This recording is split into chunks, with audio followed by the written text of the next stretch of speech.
672 AD. The Bosporus Strait. The water is calm, but the horizon is not. It is filled with the sails of the Umayyad Caliphate, a massive naval blockade destined to strangle Constantinople and end the Eastern Roman Empire. By all military calculations, the city should fall. The defenders are outnumbered, their morale is shattered. But as the enemy ships close the distance, the Byzantine galleys do not retreat. Instead, they lower a strange bronze apparatus from their prows, a tube shaped like the mouth of a lion. A noise erupts, described by chroniclers as the sound of thunder, and then a stream of liquid shoots across the water. It does not arc like an arrow, it sprays like a modern hose. The moment it touches the air, it ignites. The moment it touches the water, it burns fiercer. The enemy fleet does not just catch fire, it is consumed. Sailors diving into the sea to escape the flames find no relief because the fire burns on top of the waves. It clings to flesh, it eats through wood. It defies the laws of nature known to the ancient world. This was the debut of the weapon that would keep an empire alive for another 800 years. They called it sea fire. The world remembers it as Greek fire, and to this day, it remains the only weapon of mass destruction in human history to be successfully and completely lost. For centuries, historians treated the descriptions of Greek fire as exaggeration. They assumed it was simply oil and pitch launched via catapults.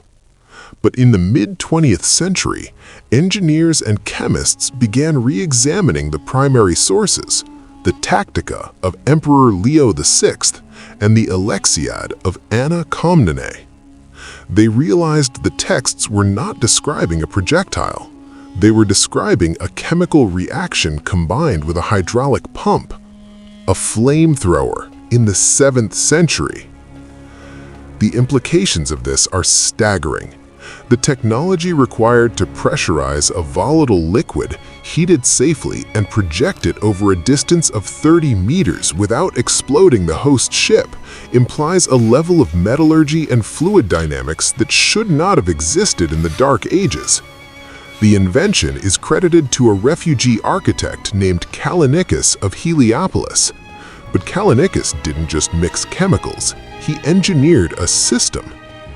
We know the ingredients involved crude oil from the fields of Crimea.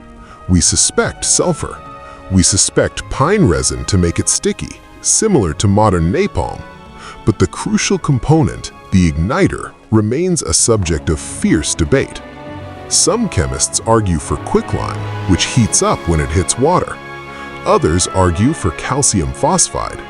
But every attempt to recreate the exact formula in modern labs has failed to match the ferocity described in the records.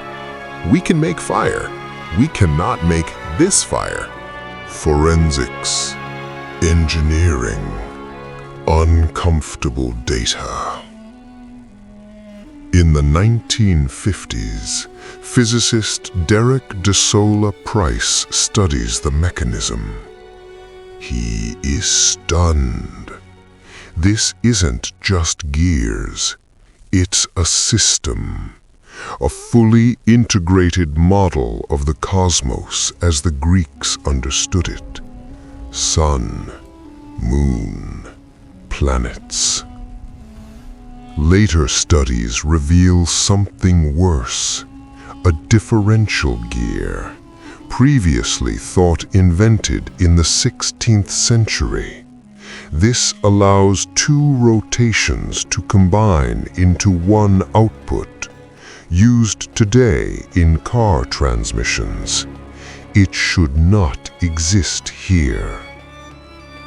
In 2005, the Antikythera Mechanism Research Project begins. High-resolution CT scanning at 50 microns, every tooth mapped, every plate reconstructed. Astronomer Mike Edmonds mathematician Tony Freeth. Their conclusion is blunt. This machine required advanced mathematical theory, precision metalworking, standardized gear ratios. Someone had to calculate this first, then design it, then build tools capable of executing it. There are references to Olympiads, specific eclipse dates, planetary cycles tied to Babylonian astronomy. This is not Greek improvisation. This is inherited knowledge.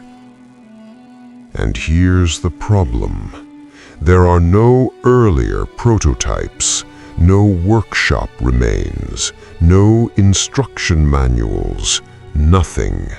A technological leap appears fully formed, then vanishes.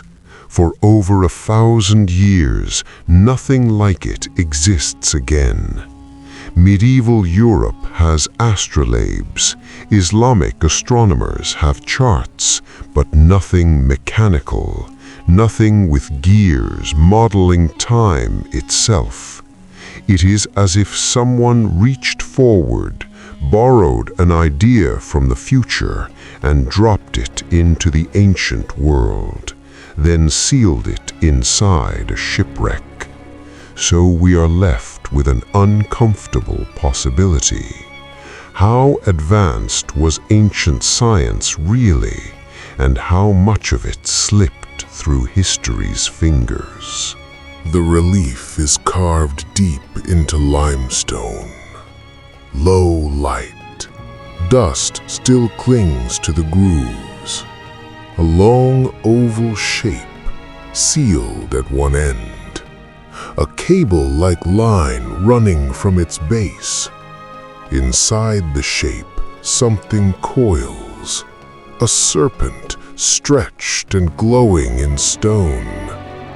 This is not a symbol you pass quickly. It resists that. Egyptologists call it ritual imagery. A lotus, a snake, a god being born. But the proportions are wrong. The scale is mechanical. The enclosure feels engineered. There is no sun disk, no wings, no throne. Just an object, contained, directed, powered. And it sits underground in a chamber with no windows, no natural light.